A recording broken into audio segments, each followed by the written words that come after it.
Bonjour Pierre Vermeuren. Bonjour Christophe Lamar. Historien, professeur d'histoire contemporaine à la Sorbonne, vous venez de publier un essai, Impasse de la métropolisation, dans la collection Débat de Gallimard. On se dit que vous feriez sans doute un excellent procureur parce que, à la lecture de ce livre, on a l'impression que le réquisitoire est d'autant plus sévère qu'il est argumenté et que vous vous appuyez sur des faits. On va déjà tenter de comprendre, Pierre Vermeuren, quelle est cette métropolisation dont vous parlez et quelles sont les tendances de fond qu'elle a enclenchées selon vous. Alors ne pas confondre d'abord métropolisation et urbanisation. La France est un pays urbanisé depuis longtemps maintenant, depuis la guerre au moins pratiquement. Et au fond, la métropolisation, c'est un phénomène assez récent de transformation des grandes villes, d'abord de Paris, puis des grandes villes de province depuis une vingtaine d'années, en grands centres tertiaires, avec abandon de la production et donc départ des classes ouvrières qui étaient dans les grandes villes puisque c'était les grands lieux de production, pas seulement de consommation. Et donc il s'ensuit une transformation à la fois de l'économie et une transformation du paysage social de la France dont, à mon avis, le trait le plus saillant, c'est la séparation géographique, physique, entre les classes sociales, les élites vivant essentiellement dans les grandes métropoles, dans les métropoles, aux côtés de populations nomades diverses, touristes, étudiants, immigrés, expatriés, etc.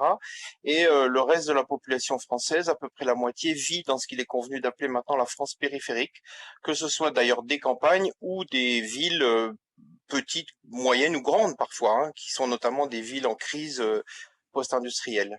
Vous rejoignez en cela le constat fait par Christophe Guilluy, qui est géographe, qui a d'ailleurs popularisé le thème de France périphérique. Il y a quoi, Pierre Vermeuren, deux France, ou ce serait plutôt un 4/4 aujourd'hui, cette France-là? Je crois qu'on peut parler d'un 4/4, effectivement, avec des poids sensiblement similaires au niveau démographique, puisque les métropoles, ça n'est jamais qu'un gros quart de la population, mais des poids très divergents au point de vue de la production.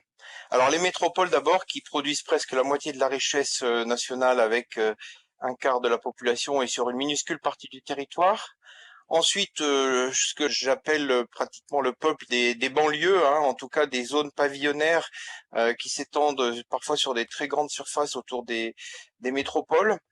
Alors celles-ci, bien sûr, sont rattachées, ces banlieues pavillonnaires, on peut les trouver partout. On les trouve évidemment autour des villes, qu'elles soient très grandes comme les métropoles, voire moyennes, puisque une grande partie des Français, ces 40 dernières années, ont déménagé, sont allés s'installer à la périphérie. Le deuxième quart, ou le troisième quart, pardon, ce sont les villes petites et moyennes, qui souvent, parfois très petites, mais rassemblent quand même un quart de la population. Et puis le petit quart de la population qui vit dans les villages, c'est-à-dire dans les communes de petite taille, de moins de 2000 habitants, mais qui occupent l'essentiel du territoire.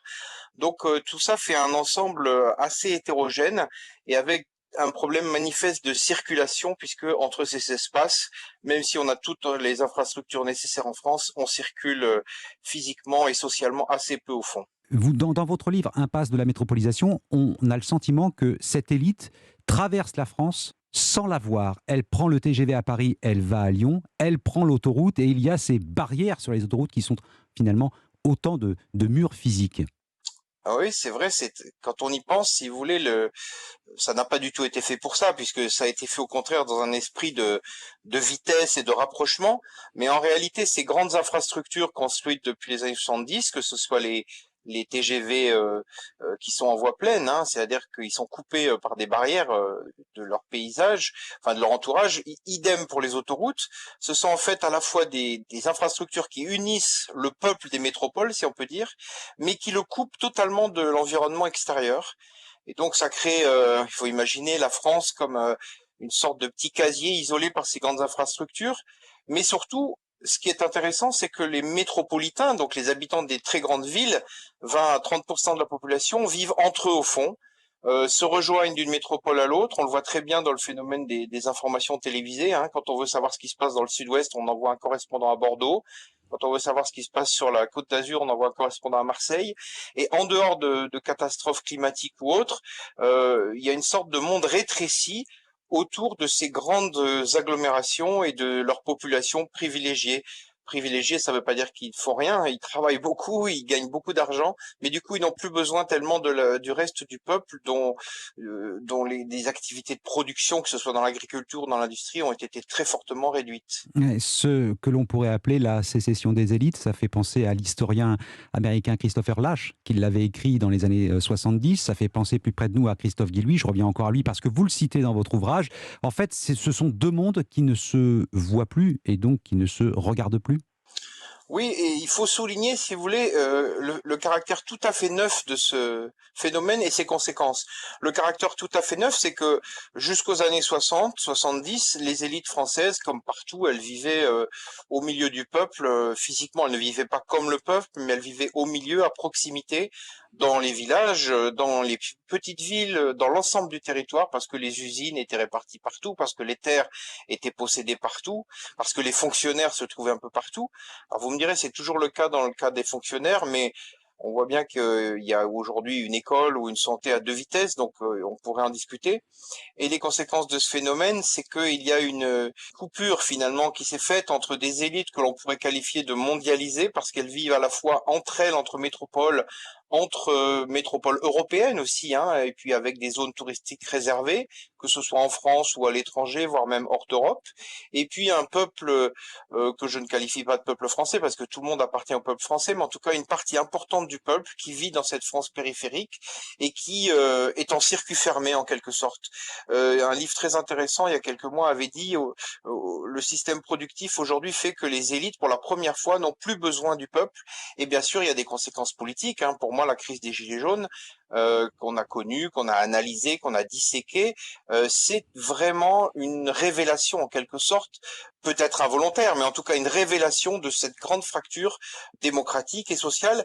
Une autre, c'est le très faible taux de participation électorale auquel on a assisté lors des derniers scrutins, hein, comme si une très grande partie de la population ne se sentait plus concernée par la vie publique, et c'est là qu'évidemment il faut faire quelque chose parce que cette situation n'est pas très saine en réalité. Pierre Vermeuren, justement, et vous l'évoquez hein, dans votre livre, vous l'avez évoqué aussi d'ailleurs dans le précédent, La France qui déclasse, hein, les Gilets jaunes, une jacquerie au XXIe siècle. Cette situation est inédite dans l'histoire, elle peut avoir des répercussions fondamentales. Ah, en tout cas, d'abord il faut préciser que contrairement à ce qu'on dit, si vous voulez, c'est un phénomène propre à la France et aussi aux sociétés anglo-saxonnes, notamment à l'Angleterre et aux États-Unis. On a vu qu'en Angleterre et aux États-Unis, il y a déjà eu des conséquences majeures, hein. L'élection de Trump ou le Brexit, ce ne sont pas des petits événements. La crise des Gilets jaunes non plus.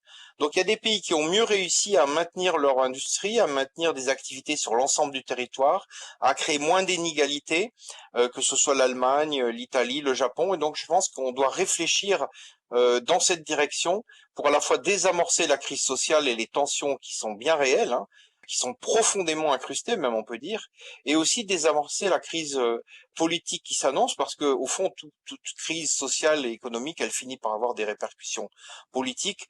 Et puisque on a analysé un phénomène en cours, on peut essayer au moins d'y remédier. Je crois qu'en France, l'État reste très puissant. Il n'est pas le seul acteur, loin s'en faut, mais il a quand même des moyens beaucoup plus importants que les autres pour essayer de rétablir des équilibres qui ont été cassés. Le message est passé. Merci. Pierre Vermeuren, je vous rappelle que vous êtes historien Merci. et professeur d'histoire contemporaine à la Sorbonne. Merci, bonne soirée. Merci beaucoup.